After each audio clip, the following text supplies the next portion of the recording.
Extra आपको बढ़िया question है उनको भी हम इसमें शामिल कर लेंगे। ठीक है, तो आइए देर ना करते हुए चलते हैं। गेहूं का सर्वाधिक उत्पादन किस राज्य में होता है? गेहूं का सर्वाधिक उत्पादन किस राज्य में होता है? तो भैया सुपर टेट किस राज्य में होता है? तो सुपर टेट आपके उत्तर प्रदेश राज्य में होता है।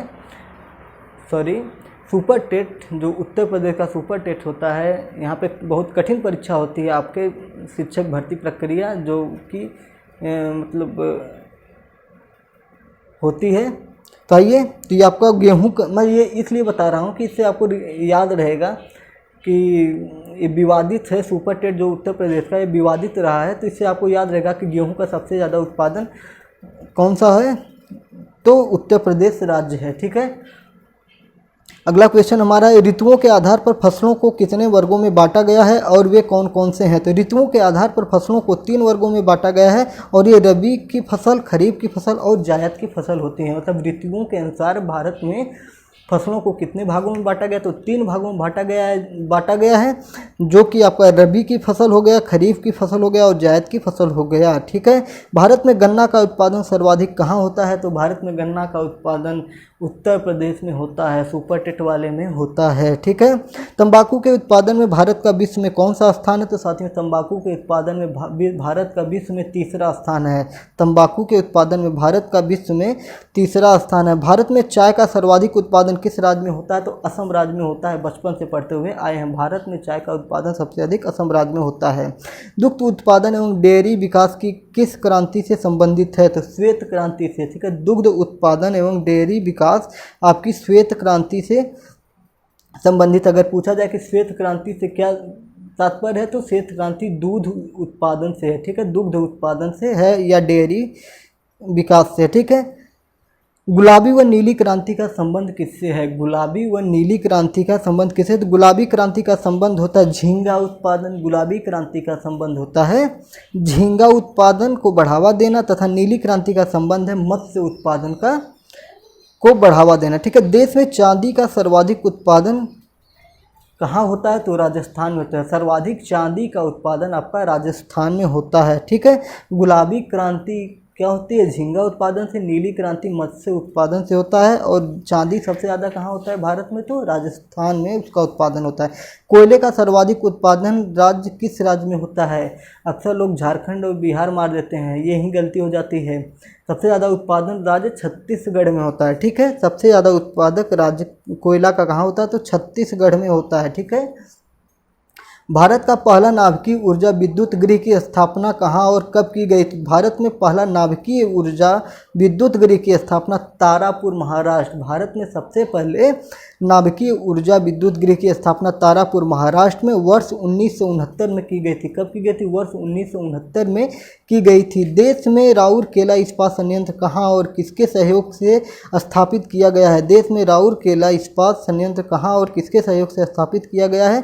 तो आपका राउरकेला इस्पात संयंत्र ओडिशा में जर्मनी के सहयोग से 1968 में स्थापित किया गया है। राउरकेला इस्पात संयंत्र ओडिशा में जर्मनी के सहयोग से 1968 में स्थापित किया गया है। बोकारो लौह इस्पात कारखाना 1968 में स्थापित किया गया है। ठीक है, आपका जो बोकारो लौह इस्पात कारखाना है ये कब स्थापित किया गया है? तो 1968 में स्थापित किया गया। बोकारो लौह इस्पात कारखाना, बोकारो लौह इस्पात कारखाना कब स्थापित किया गया है? तो 1968 ईस्वी में स्थापित किया गया है। ठीक है, चौथी पंचवर्षीय योजना में स्थापित किन्हीं 2 उद्योगों के नाम बताइए।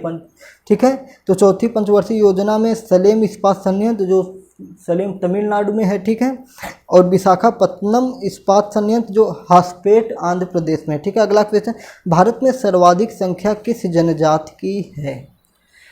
बार बार पूछा जाता है, भारत में सर्वाधिक जनसंख्या किस जनजाति की है? तो गोंड जनजाति की है। ठीक है, गोंड जनजाति की है। गद्दी जनजाति कहाँ पाई जाती है? गद्दी जनजाति कहाँ पाई जाती है? तो हिमाचल प्रदेश में पाई जाती है। गद्दी जनजाति हिमाचल प्रदेश में पाई जाती है। भारत के किस राज्य में जनजातियों की संख्या सर्वाधिक है? भारत में सबसे ज़्यादा जनजातियाँ कहाँ पाई जाती हैं? तो मध्य प्रदेश में पाई जाती हैं। ठीक है, मध्य प्रदेश में। मणिपुर में पाए जाने वाली किन्हीं 2 जनजातियों के नाम बताइए। मणिपुर में पाई जाने वाली किन्हीं 2 जनजातियों के नाम बताएं। तो कुकी और मूग। कुकी और मूघ मूघ कुकी और मूघ जनजाति आपका पाई जाती है कहाँ पे? मणिपुर में पाई जाती है। भारत के किन्हीं दो ऐसे राज्यों के नाम बताइए जहाँ जनजातियों की संख्या शून्य है।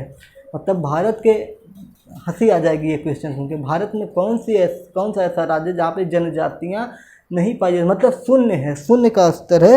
हरियाणा व पुदुचेरी, हरियाणा में और पुदुचेरी में जनजातियाँ नहीं पाई जाती हैं। टोडा जनजाति कहाँ पाई जाती है? टोडा जनजाति कहाँ पाई जाती है? तो तमिलनाडु में पाई जाती है। और गारो व खासी जनजाति कहाँ पाई जाती है?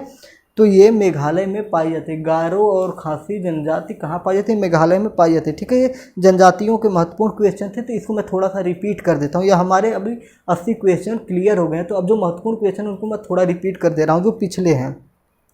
भारत में सर्वाधिक संख्या किस जनजाति की है? तो गोंड की है।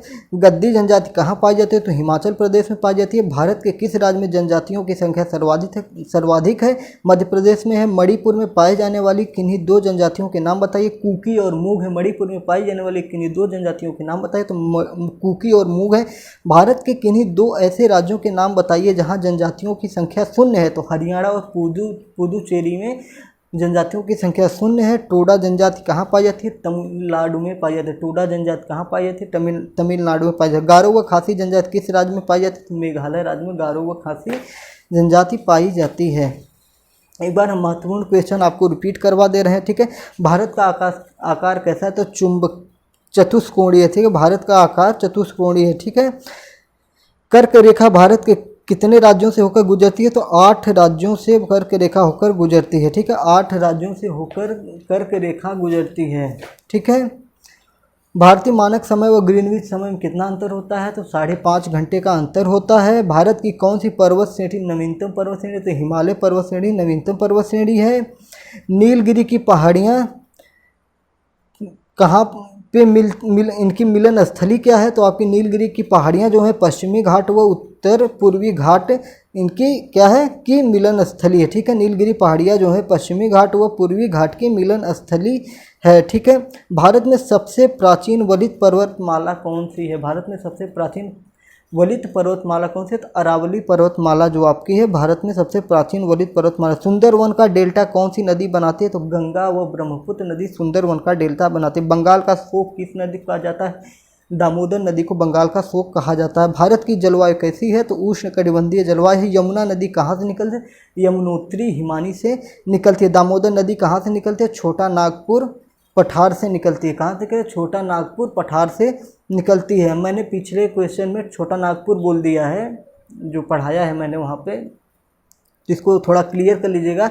छोटा नागपुर पठार से निकलती है। ठीक है, भारत में औसत वर्षा कितनी होती है? तो 118 सेंटीमीटर होती है। ठीक है, भारत में चंदन की लकड़ी के वन सर्वाधिक कहाँ पाए जाते हैं? तो नीलगिरी की पहाड़ियों में सर्वाधिक वन पाए जाते हैं। ठीक है, तो ये आपके महत्वपूर्ण क्वेश्चन थे जो भारत के भूगोल से संबंधित थे, जो मैंने 80 क्वेश्चन है 4 वीडियो में आपको 20-20 क्वेश्चन करके बना दिए हैं। इसको अगर आप 4 वीडियो आप सुन भी ले रहे हैं तो आपका काफ़ी भारत का भूगोल क्लियर हो जाएगा। ठीक है, अगर आपको ये वीडियो अच्छे लग रहे हैं तो आप चैनल को सब्सक्राइब ज़रूर करिए। ठीक है, तब तक के लिए जय हिंद।